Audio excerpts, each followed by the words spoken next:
The bus jolted as it pulled onto the highway, rattling windows and rusted panels. Nora Caldwell shifted in her seat, adjusting the sleeping child in her arms. Maisie, barely 3, had a fever and a runny nose. Her small head rested against Nora's chest, damp curls sticking to flushed cheeks. Nora's arms ached from holding her daughter for the past hour. Her legs were cramping her back, stiff from a 12-hour nursing shift at the local clinic. She had left work late, missed the earlier bus, and now found herself on the last route home to the edge of the San Joaquin Valley. The bus was packed with tired faces and grocery bags, the scent of fried food and damp coats filling the air. A cough broke out somewhere behind her, followed by a gruff male voice. "Could you maybe hold your kid tighter or something? She's kicking my seat." Nora turned slightly, her voice strained. "I'm sorry, she's not feeling well. I'll try." Before she could adjust Maisie's position, the little girl let out a sharp cry. A few heads turned. Someone muttered under their breath. "Great. Just what we need tonight." The driver checked the rearview mirror and spoke without turning. "Ma'am, people are trying to get home in peace. Can you keep her quiet?" "I'm trying," Nora whispered, bouncing Maisie gently. "Shh, baby. Please, Mummy's here." Maisie wailed louder. Nora felt her face burn, not from anger, but from that familiar mix of helplessness and shame. She was used to being judged at the clinic, at the grocery store, at daycare pickup.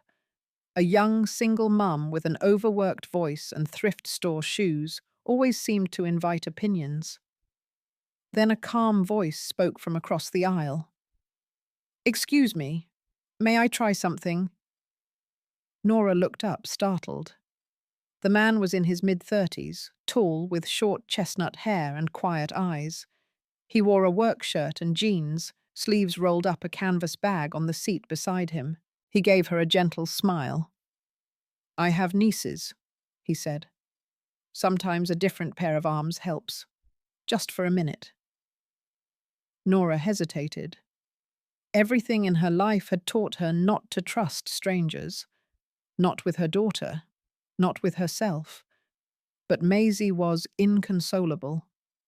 The pressure on Nora unbearable. She nodded. He stood, slowly walked over and held out his arms. "Hi there," he said softly to Maisie. "It's okay, sweetheart. I've got you." To Nora's astonishment, Maisie went still in his arms. He cradled her like he had done it 100 times, rocked her gently, murmured something low and steady that Nora couldn't make out. Within minutes, the crying turned to hiccups, then silence. Nora stared, her heart racing. She felt the eyes of others fade away, felt her own limbs go slack from exhaustion. Without thinking, she leaned sideways. Her head rested against the man's shoulder. He did not flinch. He simply adjusted his position and let her stay. A moment passed. Then another. The motion of the bus, the warmth of the stranger's coat around Maisie, the steady breathing beside her. It felt like the first safe thing in weeks. Nora fell asleep. Nora woke with a start. The bus had stopped. Its engine idled low and the doors were open. A gust of cool night air slipped in. For a moment, she panicked. Maisie. Her eyes shot to the bundle beside her. The little girl was still asleep, cheeks flushed, but calm, wrapped in a coat that was not Nora's. Her small hand clutched the collar like it had always belonged to her. Nora turned. The man was still beside her, holding Maisie gently like porcelain. His eyes met hers, as if he had been waiting for her to wake. "I am so sorry," she whispered. "I didn't mean to fall asleep. I just—" "Yums were tired," he said simply. "Anyone would be." Maisie stirred slightly and pressed closer to him. The man smiled. She's warm now. That helps. Nora sat up straighter, brushing hair from her face, embarrassed. Her mind spun through explanations she could not form. No one had shown her that kind of kindness in a long time, not without a cost. She likes you, she murmured. She's just tired, he replied, but his voice was kind. The driver called out over his shoulder. Crescent Orchard stop. Last one here. Nora's heart dropped. She reached for Maisie. This is us, she said carefully, gathering her daughter and the unfamiliar coat. The man helped her, steadying Maisie's head, making sure the fabric stayed tucked around her. Nora stood. The aisle seemed narrower than before. Thank you, she said. I don't know what I would have done without you tonight. You'd have managed, he replied. You're doing a good job. She stepped off the bus into the quiet of the roadside. The vehicle groaned and began to pull away. Just before it turned the corner, Nora caught one last glimpse of his profile through the window, still calm, fading into the dark. She looked down at Maisie. We won't see him again, she said softly. But he was kind, wasn't he? Maisie, still half asleep, murmured something that sounded like warm shoulder. Nora gave a tired laugh and began the walk toward the small rental unit she was barely affording behind a fruit-packing shed. The gravel crunched under her shoes. The air smelled faintly of oranges and diesel. Inside the apartment, the heater sputtered to life. Nora laid Maisie on the faded couch, wrapped her in a thin quilt, and peeled off her damp socks. The girl's forehead was still warm but not burning. In the kitchen, the fridge was nearly empty. A single orange, a carton of milk nearing expiration, 2 slices of bread, and a bottle of cold medicine she had borrowed from a neighbor and promised to replace. Rent was due Friday. She had no idea if her last paycheck would be enough. She had been applying for extra shifts at the clinic. No one had called back. Still, her mind returned to the bus. The stranger's calm breathing, his unspoken steadiness. She realized something. He had never told her his name. The morning sun cut through the thin curtains in streaks of pale gold. Nora sat on the porch steps with a mug of weak coffee and the coat still draped across her lap. Maisie was inside, curled up with her stuffed rabbit still sniffling but sleeping deeply. Nora fingered the coat's collar. It was heavier than hers, lined with soft flannel, and smelled faintly of pine and citrus. She hesitated, then reached into the pocket. A folded piece of paper. She opened it with care, her hands trembling more than she wanted them to. Hope she feels better soon. If you ever need to borrow a tree to sit under, there's one behind the Ward farm shed. Eli. No phone number, no last name beyond Ward, which sounded familiar but vague. Still, something in her chest moved, something warm and uncertain. She looked toward the open fields beyond the road, where rows of citrus trees stretched for miles. Ward Farm. That had to be the orchard next door. She'd seen it from the bus. Wide land, quiet barns, a few sun-faded signs about sustainable farming and local co-ops. Eli. So he had a name. Maisie woke later with a hoarse voice and a craving for toast she could barely eat. Nora bundled her in layers and fed her spoonfuls of warmed applesauce while checking her forehead every 10 minutes.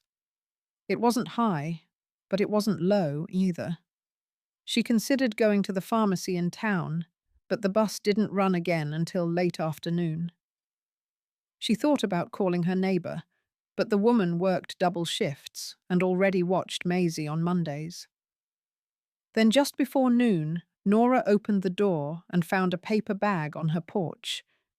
Inside were 2 packs of children's cold medicine, a bundle of fresh tangerines, and a soft knit hat, toddler-sized sky blue. Tucked between the items was another note, not pity, just oranges and a little help. E. Nora stared at it for a long time, Her throat tightened. She wasn't used to this help, given without strings, without expectations. Was it kindness? Or something she was supposed to feel guilty for accepting? That evening, while Maisie dozed with a warm forehead and a blue hat covering her curls, Nora stood at her small kitchen sink, staring out the window. The orchard behind Ward Farm glowed in the twilight. She could see the edge of a shed, and just beyond it, the orange tree, its branches full and low leaves swaying gently in the breeze. And there, under it, a figure sat, just for a moment. Then he turned and walked back toward the house. 3 days later, the sky was overcast, and Maisie's fever had finally broken. She was well enough to giggle again, to point at the clouds, and ask questions about things Nora didn't always know how to answer.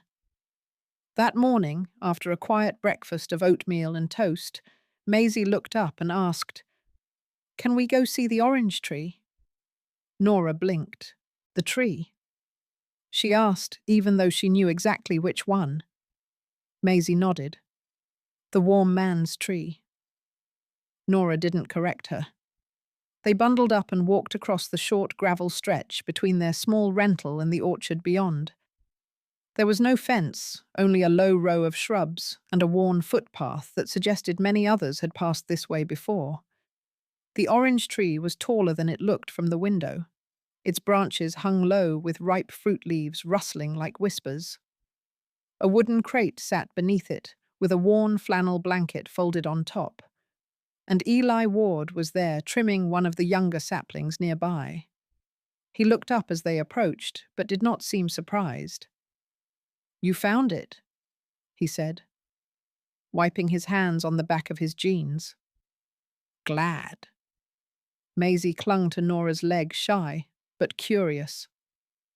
"I didn't mean to intrude," Nora said quickly. Maisie was asking. I thought it was time to say thank you." Eli gave a small nod, then crouched to Maisie's level. "Hey there. Feeling better?" Maisie nodded slowly, eyeing him as if trying to remember where she'd seen him before. "She doesn't warm up to people quickly," Nora explained. "Neither do I," Eli replied, still crouching. He reached into the crate and pulled out a small orange perfectly round. "For you," he said to Maisie. She looked at her mum first. Nora nodded. Maisie took it with 2 hands and smiled, then held it to her nose. "Smells like sun," she said, and Eli laughed softly. They sat under the tree for a while, sharing easy silences. Nora felt nervous at first, unsure what to say or how to act. But Eli had a kind of quiet that wasn't intimidating, the kind that made silence feel like space instead of pressure. He told her the orchard had been in his family for decades, but he had taken it in a different direction. Fewer contracts, more community, organic crops, a small program for single parents to learn seasonal work and earn extra income. "That's rare," Nora said. He looked out toward the trees. "Sometimes people just need a place to feel useful again. Or seen." She watched his profile, the strong jaw, the sun-lined skin. There was something worn about him, but not broken. Familiar in a way she couldn't explain. "I've been invisible a long time," she said without meaning to. Eli looked at her. "You're not," he said quietly. Over the next week, Nora and Maisie found themselves visiting the orange tree more than once. Sometimes they brought bread crusts for the birds. Sometimes they shared peeled oranges and stories. Eli never pressed for details, never asked about Maisie's father or Nora's past. He only offered presence and a kind of stillness that felt more comforting than words. One afternoon, while Maisie ran in circles around the base of the tree with a leaf tucked behind each ear, Nora leaned back against the bark and looked sideways at Eli. "You knew, didn't you?" she asked, He glanced over. Knew what? That I wouldn't ask for help. That I'd hesitate. That I'd feel ashamed of needing anything. Eli paused. Then he nodded. Because I grew up watching someone do the same thing. Nora blinked. He rarely talked about himself. My mother, he said. She worked the orchard alone after my father left. Refused help. Would rather carry crates by herself than owe anyone a favor. I think she believed pride was safer than trust. Nora wrapped her arms around her knees. I used to think the same. You still do some days, he said gently. She looked at him then, really looked. He wasn't polished like the men she remembered from another life hospital administrators in pressed suits, the ones who shook hands with her ex at fundraising dinners, but never remembered her name. Eli was different. No pretense, no small talk for the sake of it. Just a steady voice and hands that planted more than they pulled. You're not what I expected, she said softly. Most people aren't. That evening, as they headed back toward their separate homes, Maisie tugged at her mother's sleeve. Can I give him a hug? Nora hesitated, then nodded. Maisie ran ahead, wrapped her small arms around Eli's leg, and looked up at him with a sleepy smile. You smell like trees, she said, then skipped away. Eli watched her go, then turned to Nora. You both smell like hope, he said quietly. And before she could reply, he was already walking back to the rows of trees, leaving her there, standing beneath the orange sky, wondering when she had last been seen without having to ask for it. It was nearly dusk when Nora returned from her shift at the small town. Urgent care, her shoulders heavy, her scrubs smelling faintly of antiseptic and citrus soap. She had not seen Eli for 3 days. The orchard had been quiet, no crates near the tree, no footprints in the dirt. She told herself it didn't matter. They barely knew each other. He had helped when no one else had. That should be enough, but it wasn't. Maisie was with their neighbor, who had offered to babysit for 2 hours. Nora walked across the field, past the familiar path to the orange tree. The sun was dipping low, and a light breeze stirred the leaves. She didn't expect him to be there, but he was. Eli stood with his back to her hands, in his jacket pockets, staring at the rows of trees lined up like sentinels. Nora stopped a few steps behind him. I thought maybe you'd left, she said. He didn't turn around immediately. I was here, just busy. With what? A choice. He turned then, and there was something unreadable in his expression. Tired, maybe, or uncertain. I got an offer, he said, from an investment firm in Los Angeles. They want to buy part of the orchard, rebrand it, modernize the processing. Big money. Nora's heart sank, though she didn't know why. That sounds huge. It is, he said. More than I ever thought someone would offer for this land. But it comes with a condition. What kind? Automation, fewer people, no community hires, just numbers.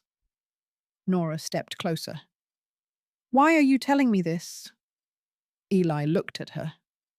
Then really looked. Not like someone searching for permission, but someone weighing the value of something fragile. Because when I saw you on that bus, he said slowly, holding your daughter still, trying to comfort her even when you could barely keep your eyes open, it reminded me of my mother, and it reminded me of why I came back here in the first place. Nora swallowed hard. I don't want to build something that forgets people like her, or people like you. Her voice cracked. You don't even know me. I know enough, he said, to believe that if I lose people like you from the picture, then whatever I build won't be worth keeping. A long silence passed between them. The wind moved softly through the trees. A few orange blossoms floated to the ground unnoticed.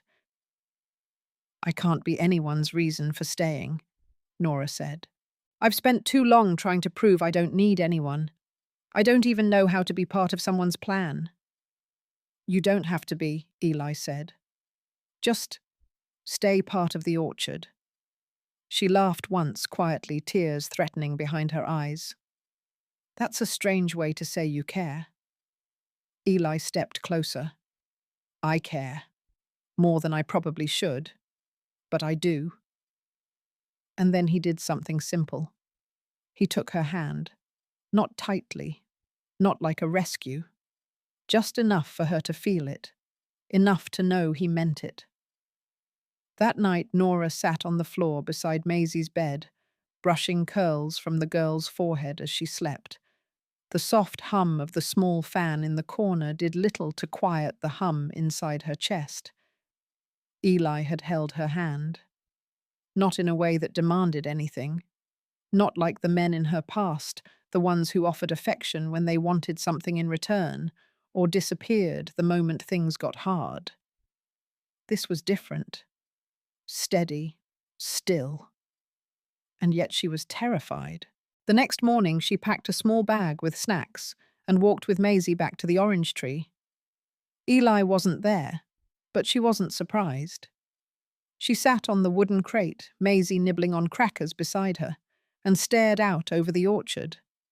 A part of her wanted to run, but another part, quieter, braver, told her to stay. The following day, a knock came at her door just before dusk. When she opened it, Eli stood there holding a basket of tangerines and a folded piece of paper. I made a decision, he said. Nora blinked. I turned it down. He continued. The offer. The big one. She stared at him, stunned. Why? Because this land was built by hands like yours, he said, and I don't want to be someone who forgets that. He handed her the paper. It was a flyer, handwritten and still a little smudged. Orchard Roots Program. Part-time positions for local parents' childcare hours covered training included start next month. Nora read it twice. You made this. For people like me. I made it with you in mind, he said. But not just for you. She looked up. Her eyes were wet again, even though she hated how easily she cried lately. I don't know if I can do it. Be more. You already are, he said quietly. You just haven't let yourself believe it yet. The next week moved gently like the first days of spring. The wind was soft, the orchard buzzed with bees, and Maisie's laugh returned unguarded and full-bellied. Nora helped Eli pack crates one afternoon, her hands stained with soil and citrus oil. She wasn't hired yet, not officially, but he said she had the instincts of someone who understood what the land needed. He never called it charity, he called it partnership. That word felt foreign in her mouth, not because she hadn't heard it, but because no one had offered it to her before without expecting her to carry more than her share. When they finished loading the flatbed truck, they sat side by side under the orange tree legs, stretched out backs against the bark. Maisie napped nearby, curled on the flannel blanket like a cat in a sunbeam. Eli broke the silence. You know, he said, you're not invisible here. Nora looked down, picking at a thread on her sleeve. Sometimes I still feel like I am. Then maybe we just need to keep reminding you. He paused. Like giving you an official title. She turned to him. What kind of title? He pulled a folded sheet from his pocket and held it out. Community Liaison Orchard Roots Program. Name, Nora Caldwell. She held it with both hands, staring. I haven't said yes yet, she whispered. Eli shrugged. I can wait. I just figured it might help to see your name where it belongs. She pressed the paper to her chest. I've never been anyone's first choice. You were mine, he said. No hesitation. They sat quietly after that.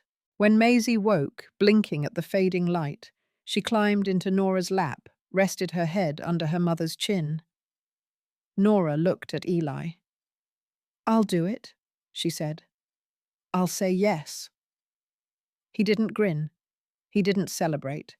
He just reached over, took her hand again, and held it the same way he had on the bus, without noise, without condition, as if he knew her yes was bigger than a job. It was the beginning of believing she deserved to be chosen. Nora's days quickly grew fuller. She wasn't just helping with crates anymore.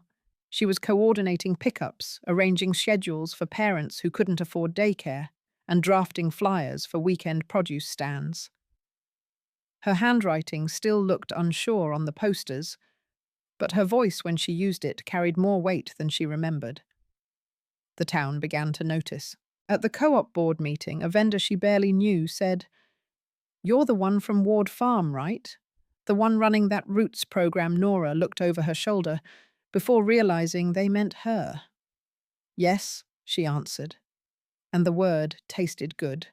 Still, not everything came easily. Some nights she lay awake listening to Maisie breathe, staring at the ceiling, wondering when everything would collapse. When Eli would realize she wasn't enough. When someone would tell her she didn't belong in something that looked this close to stability. One of those nights she rose before dawn and walked to the orchard. The tree was there waiting as if it always would be. So was Eli. He was sitting cross-legged in the dirt sleeves, rolled up hands wrapped around a mug. "Can't sleep either?" he asked without looking up. "I keep waiting for the catch," she said. "The moment this all turns out to be a mistake." He turned his head toward her, not unkind. "Do you think you're a mistake?" She sat down beside him. The grass was still cool with dew. "No," she whispered. "But I think sometimes I act like I am." Eli was quiet for a long moment. Then he said, "When I got the orchard back from the county after my mother passed, everyone told me to sell it. Said I didn't have the background or the patience."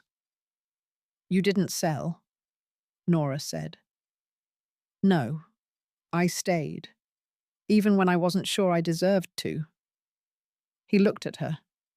"Sometimes we build the right thing long before we believe we're the right person for it." She blinked back tears. "I don't know how to be part of something that doesn't expect me to fail." "Then maybe it's time you learn," he said. And this time she reached for his hand first. Spring arrived early that year. The orchard bloomed with soft white flowers and golden fruit, and laughter became a familiar sound beneath the branches. Every Saturday, families gathered under the orange tree, kids running between rows, parents sharing coffee and schedules, volunteers learning how to graft new shoots. Nora stood at the center of it all, clipboard in hand, her hair tied back, sleeves rolled. She no longer second-guessed each step. She no longer waited for someone to take the ground out from under her. Eli was never far. He walked beside her through planning meetings, late harvests, and long community nights. He never tried to lead for her, just with her. He trusted her voice, and slowly she began to trust it too. One evening, after everyone had gone home and the crates were stacked high in the barn, Nora stayed behind to clean. Maisie had fallen asleep in the hammock, tied between two trees, a book still open on her chest. Eli came in quietly, carrying 2 mugs of tea. "I got a message from the county," he said, handing her one. "Oh, they want to tour the orchard, possibly nominate it for a regional community award." Nora raised her brows. "Seriously?" He nodded, and they asked for the name of the program director. "They want her to speak." She froze. "You told them?" "Me." Eli leaned against the barn wall, tea in hand. You're the roots of all this, Nora. It only makes sense. She sat on the edge of the crate, steam rising between her hands. I used to think strength meant doing everything alone, she said. Now I'm starting to think maybe strength is knowing who you can lean on. Eli moved closer, his voice quiet. Then lean on me. And she did. Not in fear, not in exhaustion, but in trust. The kind that grows slowly like oranges in winter. The kind that stays. The day of the county tour was warm, the air rich with the scent of orange blossoms. Volunteers tied colourful ribbons along the main path, and Maisie wore a yellow dress with daisies on the collar. She clung to Nora's hand as they stood by the sign newly planted at the orchard entrance. The Ward Caldwell Orchard Community Programme, rooted in hope. Grown with hands. Nora stared at her last name on the sign, hardly believing it was real. Eli open. Eli stood beside her, dressed in a plain white shirt and boots dusted with soil. He didn't smile with pride. He simply watched her as if he knew this was something she had grown, not something he had given. The tour was short, the speeches brief. When the county commissioner handed her the microphone, Nora's hands trembled. But then she looked down at Maisie, her curls pinned back, eyes wide, and something inside her stilled. I used to think my story was small, she began, that surviving didn't count for much if no one saw it. She paused. But I've learned that even small roots can grow strong things if someone gives them light. She looked at Eli then, and he nodded once. I don't stand here because someone saved me, she said. I stand here because someone believed I didn't need saving, just space. And now this orchard gives that space to others. And I will protect it with everything I have. The crowd applauded, not with fanfare, but with the quiet kind of respect that Nora had never felt before. That evening, as the sun dipped low and turned the sky gold, Nora walked back to the orange tree with Maisie on one side and Eli on the other. They sat on the old flannel blanket again, the one from the beginning. Maisie curled up between them, drowsy and content. Do you think trees get tired of standing still? She asked sleepily. Eli smiled. Maybe.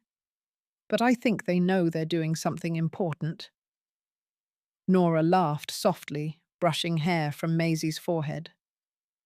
I used to think everything good in my life would be temporary, she said, like a bus ride that ends before you even know where you are. Eli looked at her. But this isn't a ride, he said. It's a place to rest. A place to grow, he replied.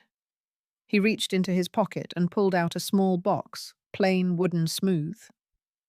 Nora blinked, confused. What's that? Eli opened it.